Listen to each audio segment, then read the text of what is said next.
This is very simple. Today I'm going to talk to you about just three ways to take your time back at school that will have a monumental effect on your school day. But before we get started, I want to thank our sponsor Gravik for sponsoring this video. Let's go.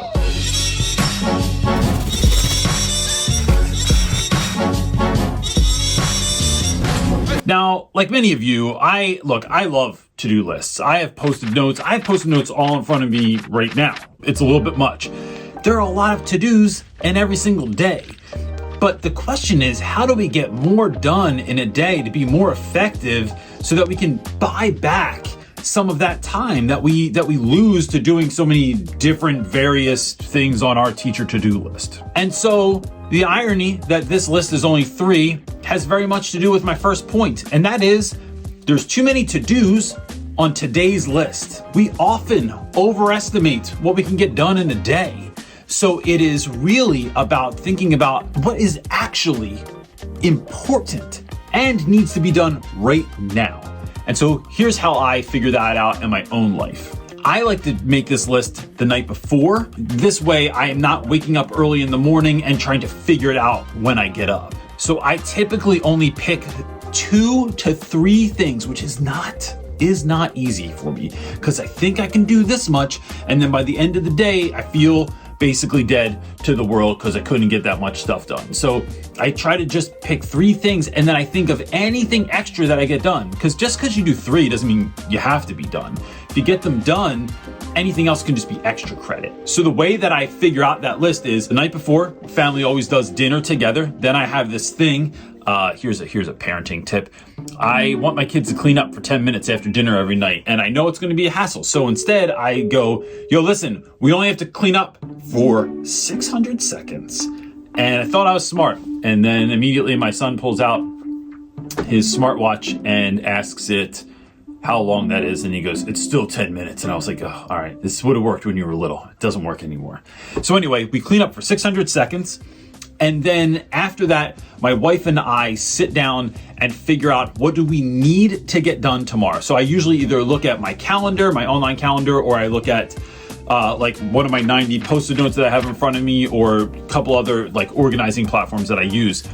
But this allows me to see what is actually crucial. Now, I will say that the beauty in this is that I often overestimate what I can get done. My wife does not. She is far more of a realist than I am. So it's really good for me to kind of like present some of these things, and then she helps me stay in line. So if you are more, I don't know, of a dreamer, and then you know a realist, it's probably a good idea to bounce things off those people sometimes because they'll just keep you on the straight and narrow. The next thing I do is delegate. And so the question here is, who could do this task other than me? That's the question I ask myself all the time. So I look at literally anything in my life, at home and at work. Who could also do this task? So for those of you that have a hard time with this, I want you to try and just think of it like this. School is a communal place. We are acting communally to educate young people. But if our classrooms are communal spaces, then why don't we share some of the to-dos with the community? Plus, kids love doing tasks. Kids love doing extra stuff. So try this test if you don't think so. Send a child to the office to pick something up or to drop something off for you. Or ask someone to clean your whiteboard or your chalkboard. And then notice there's someone else in class is going to go, how come you never ask me to do anything? Yo, Reynolds, how come you don't ask me to do it? This is how everyone sounds in my head when they're complaining. How come you don't ask me to do anything?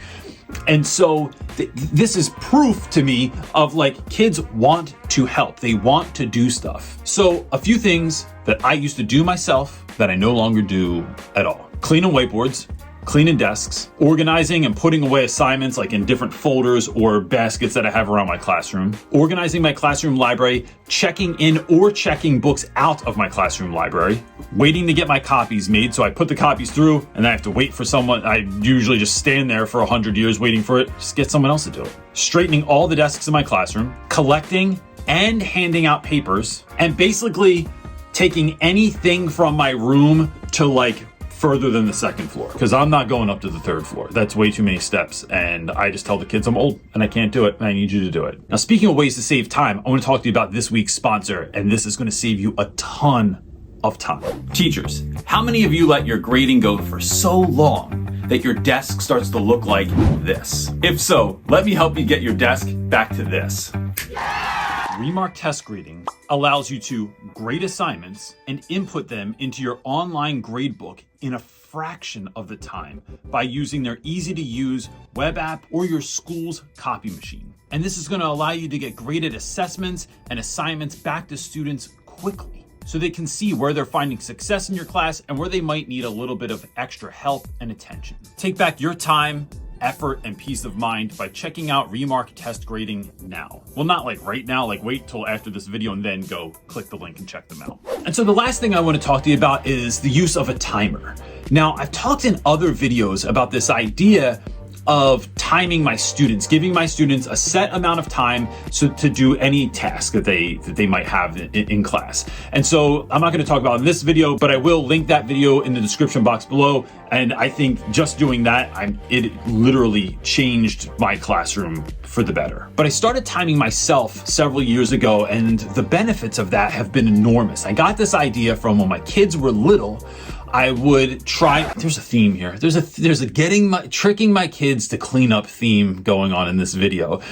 But I would play a vinyl record of Step in Time from the Mary Poppins soundtrack. The kids had to clean up quickly during that song, because the song moves very fast. And you only had to clean up for the duration of one song, which when you're 5 and 6, it's like, basically just putting toys back where they're supposed to be. So what my kids learned from that, and then I subsequently learned from it, is similar to what Robin Sharma calls the tight bubble of total focus. And that is when you put on a timer and you stick to a specific activity for a given amount of time. Now think of activities that you don't necessarily want to do, right? They're not necessarily fun or exciting to do, even though they are extremely important. So that might be grading papers, inputting grades, completing special education paperwork, organizing that paperwork, doing emails, getting your classroom organized at the end of the day. These are all things that can seem insurmountable, right? When you have a pile of emails in front of you, we as human beings overestimate what we can get done in an hour or in a day, but we often underestimate what we can get done in a week or a month. So I would say that if you spent 30 minutes doing emails a day, and that's it. You put a limit, you put a timer on, so you have the tight bubble of total focus. It's the only thing you're doing during that time for just 30 minutes. That is 150 minutes of getting emails done in a week. Now, I'd rather do that than do 150 minutes of emails at one time. So using the timer is just an incredible blessing that I found in my life. Look, before I go, gang, I want to just remind you that teaching, I've often said, is a craft. And any craft is something you're going to get better at and better at. But building in systems like these allow you to have a starting point. And then it's your job to sort of like optimize those over time. And the growth never ends. You get to just keep growing out of that for the rest of your career and the rest of your life. So I'd love to know in the comments below, what are some ways that you found to buy back your time in your classroom? And then look, that's just going to give everyone even more of a resource of how they can sort of do this in their own classrooms and take it the next step further as well. I want to thank our sponsor Gravik for sponsoring this video, and you can check out everything there is to know about Gravik and Remark Test Grading in the description box below. That's it, gang. Peace.